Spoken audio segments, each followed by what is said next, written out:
All right, so today we're learning to graph logarithmic functions, and we're going to start out by remembering that a log is the inverse of an exponential function.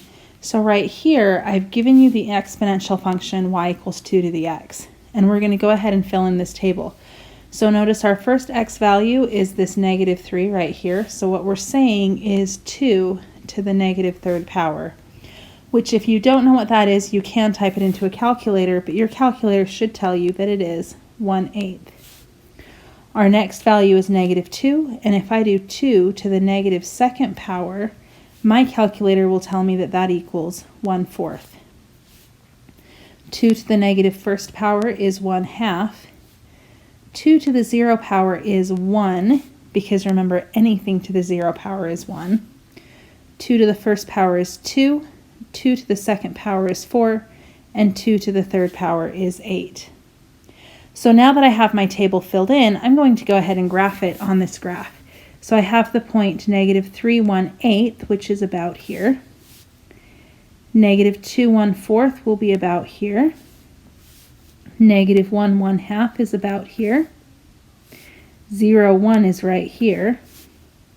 1 2, 2 4, and then 3 8 will be off my graph. So I'm just going to go ahead and graph these points that I have to get a graph that looks like this. So this is my function y equals 2 to the x power. Well, next I've been asked to graph the inverse of that function, the log base 2 of x. So I'm going to go ahead and do that. Now remember that when we find an inverse function, we just switch the x and y. So I'm going to take the table I've already created and then switch the x and y to make my new table. So my new point then will be 1/8 negative 3. Then I'll have 1/4 negative 2. I'll have 1/2 negative 1. And you get the idea here. I'm just going to go ahead and take the table I've already made and just switch the x and y for each point. Now that I've done that, I can graph this table. So I have the point 1/8 negative 3, which is about here. 1/4 negative 2 will be about here. 1/2 negative 1 is about here. 1 0 is here. 2 1, 4 2, and the point 8 3 will be off my graph. So I'm just going to go ahead and connect the dots to get this nice graph of my log function. So here in blue is the graph of y equals the log base 2 of x. So this is what a log function looks like. Once we know that, we can use that information to graph a logarithm. Now, once we know the shape of our logarithmic function, we can go ahead and graph any logarithm on the planet simply by using the transformations that we already know. Remember the stretch, reflect, and shift that we learned at the beginning of the year?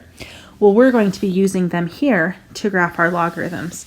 So here on problem 1, we're going to be graphing log base 10 of x, and we call that the common log because it's the log we use the most often. It's also the logarithm that your graphing calculator knows how to graph. So if you're using either a graphing calculator or Desmos, you'll be able to type these into your calculator to see what the graph should look like if you should get stuck. So here on problem 1, in red, I've graphed the original function y equals log base 10 of x. So that's the red function that's already been graphed for you. Notice that here we have this +1 on the end. So think back, if we add a 1 to our function, what does it do? Well, remember your stretch, reflect, and shift? When we add a number on or subtract a number off, that's a shift. So I know for sure that this is going to be a shift. Notice how that +1 is outside parentheses, which means it's affecting my y numbers. It will be an up-down shift. And in this case, because it says +1, that means I'm going to be shifting up 1. So I'll take this red function that's already been graphed, and I'm just going to shift it up 1 spot. So for example, if I take this point down here at -1, if I move that point up 1 spot, it will be about here. Here I have the point 1, 0. If I shift it up 1, it will land here. I have this point. If I shift it up 1, it will be about here. And then this point, if I shift it up 1, lands about here. So now that I have my new points, I can go ahead and draw the graph of log of x plus 1, which is going to look something like this. Notice how it follows this x-axis, but it doesn't touch it or cross it. This x-axis right here is what we call an asymptote. It is a line that our graph will approach, but never touch or cross. And that's going to be important when we start writing the domain and range. So remember that domain is your x values and range is your y values. So if we look at the x values of this blue graph that I've drawn, heading to the left, notice how the farthest to the left my graph ever goes is 0, right here, this dotted line. And I never actually get to 0, I just get close. So to show that I never get there, I'm going to use a parenthesis, and I'm going to say 0 because that's the lowest down my graph ever goes on the x-axis. Heading to the right on the x-axis, we'll notice how my graph continues heading right forever. So it's going to go to positive infinity. Now range remembers our y values. Those are our up and down values. So look, heading down on the graph, we'll notice how my arrow goes down forever. It's pointing down to negative infinity. So my range goes from negative infinity on the y-axis, and then heading up, what's the highest up this graph is ever going to go? Well, you can see that it's heading off to the right, but it's also heading up. It just does it slowly, but it still does it. So it's going to go up to positive infinity because it's going to keep heading up forever. So that is problem 1. I'm going to let you go ahead and try problem 2 on your own, but look at problem 3. Here on problem 3, we have the log of x plus 1 again, but notice that unlike problem 1, where the plus 1 was outside parentheses, on problem 3, that plus 1 is inside parentheses, which tells us this time it's a left-right shift. So I know it's going to be a shift because I'm adding the number on, but remember that when you're inside parentheses, that shifts us left and right. And remember that x is a rebel who does the opposite. So a plus 1 would normally mean we shift to the right one, but because x does the opposite, we're actually going to be shifting left 1. So I'm going to take each point of this original graph that they've drawn for me and just shift it to the left 1.